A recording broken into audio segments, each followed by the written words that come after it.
رسول کریم صلی اللہ علیہ وسلم نے حجۃ الوداع میں جب سر کے بال منڈوائے تو سب سے پہلے ابو طلحہ رضی اللہ تعالی عنہ نے آپ کے بال لیے تھے۔ صحیح بخاری حدیث نمبر 171۔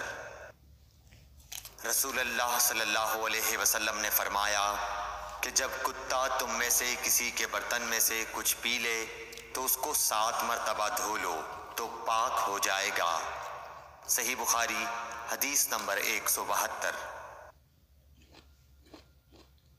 رسول کریم صلی اللہ علیہ وسلم نے فرمایا کہ ایک شخص نے ایک کتے کو دیکھا جو پیاس کی وجہ سے گیلی مٹی کھا رہا تھا، تو اس شخص نے اپنا موزہ لیا اور اس سے پانی بھر کر پلانے لگا حتیٰ کہ اس کو خوب سیراب کر دیا۔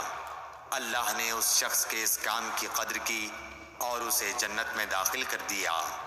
صحیح بخاری حدیث نمبر 173۔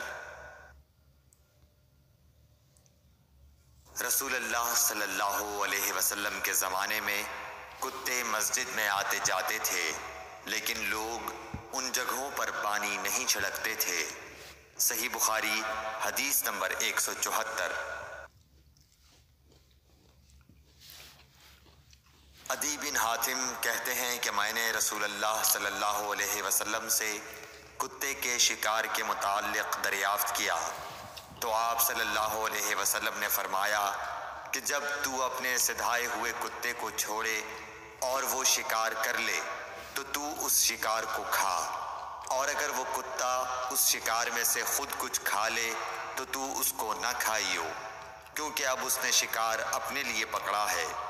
میں نے کہا کہ بعض دفعہ میں شکار کے لیے اپنے کتے چھوڑتا ہوں، پھر اس کے ساتھ دوسرے کتے کو بھی پاتا ہوں۔ آپ صلی اللہ علیہ وسلم نے فرمایا پھر مت کھا، کیونکہ تم نے بسم اللہ اپنے کتے پر پڑھی تھی، دوسرے کتے پر نہیں پڑھی۔ صحیح بخاری حدیث نمبر 175۔ ابن سیرین کہتے ہیں کہ میں نے عبیدہ رضی اللہ تعالیٰ عنہ سے کہا کہ ہمارے پاس رسول اللہ صلی اللہ علیہ وسلم کے کچھ بال مبارک ہیں جو ہمیں حضرت انس رضی اللہ تعالیٰ عنہ سے یا ان کے گھر والوں کی طرف سے ملے ہیں۔ یہ سن کر عبیدہ نے کہا کہ اگر میرے پاس ان بالوں میں سے ایک بھی ہو تو وہ میرے لیے ساری دنیا اور اس کی ہر چیز سے زیادہ عزیز ہے۔ صحیح بخاری حدیث نمبر 170۔